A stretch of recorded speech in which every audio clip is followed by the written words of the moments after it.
I'm keeping one eye on my gas pump and one eye on the guys that just pulled up, and then suddenly, the oldest of the three says, "Hey, you haven't seen a little lady walking around here, would you?" Now, I've always been a really bad liar, and I knew a straight no probably wouldn't pass with this guy, so when the older guy asked me if I'd seen her, I said yes.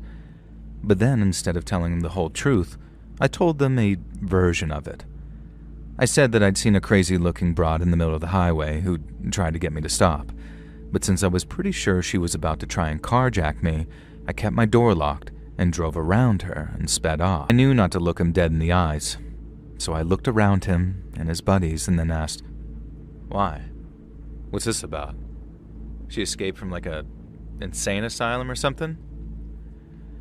And the three of them just sort of laughed, and I figured that I might have, sold them on my performance. But then as the older guy stayed in front of me, his two buddies started flanking me on either side, with one looking at my car and the other looking off in the direction that the girl actually ran. The older guy then suddenly asked me, "Did you call 911?"